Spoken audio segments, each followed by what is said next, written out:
Hello friends, welcome back to my channel. मेरा नाम है Smita and I am Anshu's mother. आज मैं ऑटिज्म एंड क्राइंग को लेके डिस्कस करने वाली हूँ। मेरा जो over the journey till date Anshu के साथ जो जो एक्सपीरियंस रहा है वो मैं शेयर करूँगी। क्योंकि बच्चे जब रोते हैं तो पेरेंट्स लोग क्लूलेस हो जाते हैं कि why they are crying and how to help them. क्या करे ऐसा कि बच्चा चुप हो जाए। इन सब चीज़ों को जानने से पहले पहले तो ये जानना होता है कि क्यों बच्चे एक्चुअल में रो रहा है, वाई। ये ना एक्चुअली बहुत सारे रीज़न होता है। क्राइंग का जो है बहुत सारा टाइप होता है, बहुत सारे रीज़न से बच्चे रोते हैं। पहला तो बहुत एसेंशियल एंड बहुत वाइटल रीज़न है कि कहीं ना कहीं बच्चों में कॉमन रहता है कि पेट दर्द हो रहा है, उनको गैस इश्यूज हो रहे हैं, गट प्रॉब्लम रहते हैं ऑटिस्टिक बच्चे में। तो भी वो बच्चे बहुत रोते हैं। तो आफ्टर लंच या डिनर इसके लिए उनको पेट दर्द तो बहुत कॉमन है। तो इसलिए भी बच्चे रोते हैं क्योंकि वो एक्सप्रेस नहीं कर पाते कि उनके पेट के अंदर कुछ तो गैस का इश्यूज हो रहा है, पेन हो रहा है। तो इसलिए बच्चे ऐसे वो एक्सप्रेस नहीं कर पाते एंड दे स्टार्ट क्राइंग। तो वो भी प्रॉब्लम है। और भी एक कॉमन प्रॉब्लम है इनमें, पैर में दर्द होना, लेग पेन, ये भी बहुत होता है। या जॉइंट पेन ऐसा हो रहता है बच्चों में। तो इन सब चीज़ों में बच्चा एक्सप्रेस नहीं कर पाता है कि कहाँ दर्द हो रहा है, हम लोग समझ नहीं पाते। तो बच्चा वो दर्द अंदर अंदर चल रहा है और बच्चा रोता रह रहा है और हमको समझ में नहीं आता। जो कि मतलब आगे जाके आपको ओवर द पीरियड समझ में आ जाएगा उसका क्राइंग का मतलब टोन सुन के, कि बच्चे के साथ रहते रहते आपको समझ में आ जाएगा आगे आगे आपको कि बच्चा कौन से टाइम कैसे रो रहा है। उसको देख के आप आगे आगे जितना टाइम जाएगा ना, आप ही खुद जज कर पाओगे कि हाँ ये रीज़न है इसलिए बच्चा अभी ये रो रहा है। तो ये तो एक पेन वाला सिनेरियो रहा, इसलिए पेट दर्द या लेग पेन, पैर में दर्द हो रहा है इसलिए बच्चा, या बॉडी में कहीं पे पेन हो रहा है तो भी बच्चा रोता है। या कोई भी इंजरी वगैरह कुछ हुआ है उसको तो बच्चा बोल नहीं पाता है, मतलब समझा नहीं पाता है हम लोगों को, तो भी बच्चा मतलब रोता रहता है, हमको पता नहीं चलता है। फिर हमको बहुत डिटेल्स में ऑब्जर्व करके बच्चे को पता करना होता है, हाँ बच्चे को या दर्द होता है या कुछ तो प्रॉब्लम है, क्यों रो रहा है। तो तब जाके समझ में आता है। इसलिए बच्चों को क्लोजली मॉनिटर कीजिए। जो बच्चे नॉन वर्बल है, कम्युनिकेट नहीं कर पा रहे हैं, छोटे बच्चे हैं, उनको क्लोजली मॉनिटर कीजिए। क्योंकि ना वो कहीं पे खेल रहे हैं, क्या कुछ हो रहा है, हर टाइम तो हम लोग ऐसे उसको आंखों के सामने नहीं रहता है। तो तब कुछ ना कुछ गड़बड़ हो जाए तो फिर वो भी बोल नहीं पाएंगे, तो फिर कैसे समझाएंगे। ऐसे ही कुछ हो जाएगा, प्रॉब्लम मुँह आ गई या कुछ गड़बड़ हो गया, फिर रोते रहेंगे। तो इससे अच्छा है कि हमको मॉनिटर करवाना है और बच्चे को सिखाना है कि बच्चे को जैसे टमी में पेन हो रहा है तब बच्चा रो रहा है, आप उसको फिंगर से ऐसे टमी में पॉइंट करके बताओ कि टमी टमी पेन पेन, उफ टमी टमी, ऐसे करके तो ना वो समझ में आएगा। या लेग पे पेन हो रहा है तो उसको लेग में पॉइंट करके बताइए कि लेग पेन हो रहा है, यहाँ पे दर्द हो रहा है आपको, यहाँ पे मैं प्रेस करूँ, अच्छा लग रहा है आपको। ऐसे करते ना वो धीरे धीरे वो कम्युनिकेशन आ जाएगा। जितना बच्चे का अंडरस्टैंडिंग कम्युनिकेशन लेवल इंक्रीज़ होगा तो वो बच्चे समझ जाएंगे धीरे धीरे कि मुझे अगर यहाँ पे पेन हो रहा है तो मुझे ऐसे पॉइंट करना है या बोलना है। और आपको भी आगे जाके समझ में आ जाएगा कि इस टाइम पे रो रहा है, ऐसे रो रहा है, मतलब ये प्रॉब्लम है एक्चुअली। तो ये हुआ एक बार। दूसरी तरफ बच्चा कभी कभी होता है कि नींद नहीं आती है, मतलब उसको he is feeling sleepy, but वो इतना सेंसरी ओवरलोडेड है कि वो सो ही नहीं पा रहा है, तो भी बच्चे रोते हैं कि मतलब मुझे सोना है, अभी स्लीपिंग टाइम आ गया है।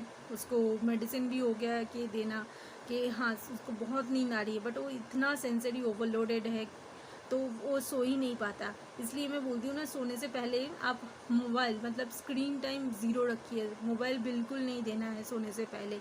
तो ना बच्चे वो हो जाते हैं कि सेंसरी ओवरलोड हो जाता है उनमें। या बच्चा मतलब सोने से पहले 1 घंटा पहले उसको बहुत बच्चे को शांत रखना होता है कि वो ज़्यादा ओवरलोडेड ना हो जाए, हाइपर एक्टिव ना हो जाए, तो बच्चे मतलब सो ही नहीं पाएंगे। उसको नींद की दवाई दो, आप कुछ भी कर लो, फिर भी वो सो ही नहीं पाएगा क्योंकि उसके अंदर वो हलचल हलचल चलता रहता है, इसलिए वो समझ में नहीं आता उसको। He is feeling sleepy but he is not able to sleep. तो वो बहुत मतलब गंदा सिचुएशन होता है। वो एक्सप्रेस भी नहीं कर पाता है, वो सिर्फ रोता रहता है पेन में। और उसके बिहेवियर भी बहुत चिड़चिड़ा रहता है। अगर नींद नहीं आती है तो प्रॉब्लम वो, क्योंकि वो हमको बता नहीं पा रहा है कि क्या एक्चुअल में प्रॉब्लम है, या मम्मी या पापा मुझे ये प्रॉब्लम हो रहा है इसलिए मुझे नींद नहीं आ रहा है, मैं सो ही नहीं पा रहा हूँ। तो ये हो जाता है प्रॉब्लम, तो इसलिए भी बच्चे रोते रहते हैं। या नहीं तो मेल्टडाउन में तो बच्चे ऐसे ही, मतलब मेल्टडाउन सिचुएशन है, बच्चे रोना स्टार्ट कर देते हैं, मतलब बिहेवियर दिखाते हैं। और टेंट्रम्स का भी है, तो तब भी बच्चे रोते रहते हैं। तो ये मेल्टडाउन और टेंट्रम्स का रोने में आपको तो मतलब सामने से ही फ़र्क दिख जाएगा कि हाँ, this is meltdown crying and this is tantrum crying. क्योंकि मतलब वो हो जाता है, आगे आगे जाते जाते ना वो समझ में आ जाता है कि हाँ, बच्चे अभी मेल्टडाउन में रो रहे हैं या मतलब एक्चुअल में टेंट्रम दिखा के ऐसे रो रहा है। और आपको टेंट्रम दिखा के अगर रो रहा है तो उसको इग्नोर करना है, उसको एकदम से देखना नहीं है, इग्नोर करना है। और अगर मेल्टडाउन में रो रहा है तो आपको उससे पहले, वो सिचुएशन आने से पहले उसको माइंड डाइवर्ट करना है या कुछ और एक्टिविटी में बच्चे को बिजी करना है, तो बच्चे का वो सिचुएशन नहीं आएगा। ये मैं मेल्टडाउन के ऊपर एक बहुत अच्छा वीडियो पहले भी पोस्ट कर चुकी हूँ, आप प्लीज़ उसको फॉलो कर लेना, तो आपको भी मतलब नॉलेज मिल जाएगी इसके ऊपर। तो ये रहता है। और एक टाइप और भी होते हैं कि बच्चे ना कभी कभी ऐसे रीज़नलेसली रो पड़ते हैं कि पता नहीं होता है। तो अभी रिसेंटली ना मेरी एक कमेंट सेक्शन में सब्सक्राइबर फ्रेंड है, उनसे बात हुई थी। वो बोल रही है कि उनका बच्चा ऐसे ही रीज़नलेसली रो रहा है, तो उनको लगा कि बच्चा हाइपर एक्टिव है, तो इसलिए बच्चा ऐसे ही रीज़नलेसली रो रहा है, तो समझ में नहीं आ रहा है कि क्या करना चाहिए, कैसे हेल्प करें। बट हाइपर एक्टिविटी के साथ ये रीज़नलेस क्राइंग का कोई कनेक्शन नहीं है जितना मुझे पता है। क्योंकि ना हाइपर एक्टिविटी कुछ और ही चीज़ है। जो बच्चे नॉर्मल ऑटिस्टिक बच्चे हैं वो भी ऐसे रीज़नलेसली रो पड़ते हैं, क्योंकि ना वो बच्चे ना कभी कभी इमोशनली ओवरवेल्म्ड हो जाते हैं कि मतलब जैसे क्लूलेस हो जाते हैं कि उनका इमोशंस लाइक हमको पता है कि सैड, अभी हम दुखी हैं तो हमको कैसे बिहेव करना है, अभी हम बहुत खुश हैं तो हमको कैसे बिहेव करना है, या मुझे ये जॉब मिला है करने के लिए, एक्टिविटी मिला है करने के लिए, तो मुझे ये कैसे परफॉर्म करना है, ये सब। या this is my hand and I know how to use it. But ये जो छोटे ऑटिस्टिक बच्चे होते हैं ना, इनको ये पता नहीं होता है, क्योंकि वो तब मतलब जब तक पता नहीं होता है तब तक बच्चे ये रीज़नलेस क्राइंग उनमें आता है, जो अंशु में भी था।